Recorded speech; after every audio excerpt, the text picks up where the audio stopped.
ভারতের সঙ্গে হ্যান্ডশেক বিতর্কে মুখ পোড়ার পর এবার নাটক শুরু করেছে পাকিস্তান। প্রথমে দাবি তোলা হয়েছিল ম্যাচ রেফারি অ্যান্ডি পাইক্রফটকে না সরানো হলে ইউএইর সঙ্গে ম্যাচ তারা খেলবে না, কিন্তু সেই আবেদন খারিজ করে দিয়েছে আইসিসি।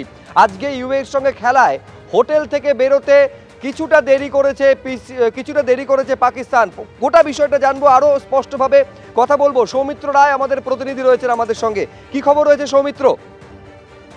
শুভজিৎ, দেখো, তুমি জানো যে এই ভারতের বিরুদ্ধে চলতি এশিয়া কাপে পাকিস্তান হারার পর থেকে এবং হ্যান্ডশেক বিতর্ক নিয়ে যে বিতর্ক শুরু হয়েছে, যা নিয়ে তোলপাড় পড়ে গিয়েছিল, সেই হ্যান্ডশেক বিতর্কে মুখ পুড়েছে পাকিস্তানের, তুমি জানো।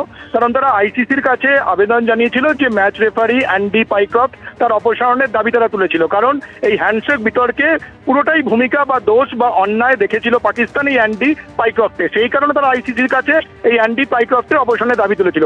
আইসিসি পাকিস্তান ক্রিকেট বোর্ডের এই দাবি একেবারে খারিজ করে দেয়, তারা নাকশাত করে দেয়। আইসিসি মনে করে যে অ্যান্ডি পাইক্রফট যিনি ম্যাচ রেফারি ছিলেন, সেই ম্যাচ রেফারির কোনো দোষ ছিল না, এবং যে ম্যাচ রেফারি অপসারণের দাবি তুলেছিল পাকিস্তান ক্রিকেট বোর্ড, সেই অ্যান্ডি পাইক্রফটকেই এই ম্যাচ, অর্থাৎ কিছুক্ষণ বাদেই যে ম্যাচ হওয়ার কথা সংযুক্ত আরব আমিরশাহী বনাম পাকিস্তান, সেই ম্যাচে ম্যাচ রেফারির দায়িত্বে রয়েছেন এই পাইক্রফট।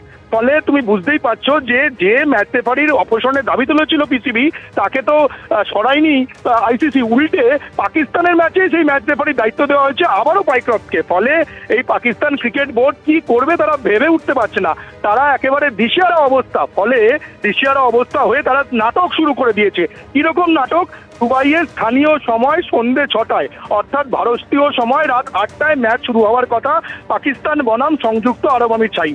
তোমাকে বলে রাখি, এটা অত্যন্ত গুরুত্বপূর্ণ একটা পয়েন্ট। সেটা হচ্ছে আজকের ম্যাচটা এই সংযুক্ত আরব আমিরশাহীর বিরুদ্ধে পাকিস্তানের ম্যাচটা হচ্ছে ডু অর ডাই লড়াই। অর্থাৎ যদি সুপার ফোরে যেতে হয় পাকিস্তানকে, তাহলে আজকের ম্যাচটা কিন্তু পাকিস্তানকে যে কোনো মূল্যে জিততেই হবে, একেবারে ডু অর ডাই ম্যাচ।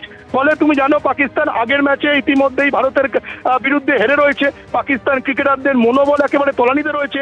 তারপর এরকম হ্যান্ডশেক বিতর্ক, সেই হ্যান্ডশেক বিতর্কে তাদের মুখ খুলেছে বিসিসিআই এর কর্তারা, বিসিসিআই সচিব এবং অন্যান্য কর্তারা মুখ খুলেছেন এই হ্যান্ডশেক বিতর্ক নিয়ে। একেবারে তীব্র কটাক্ষ ছুড়ে দিয়েছেন পাকিস্তানের ক্রিকেট বোর্ড কর্তাদের। সব মিলিয়ে পাকিস্তান ক্রিকেট বোর্ড এবং পাকিস্তান ক্রিকেট টিম পুরো একেবারে ডামাডোল অবস্থা। ভারত আইসিসি চাপে তাদের একেবারে ডামাডোল অবস্থা, তারা কি করবেন ভেবে উঠতে পারছেন না।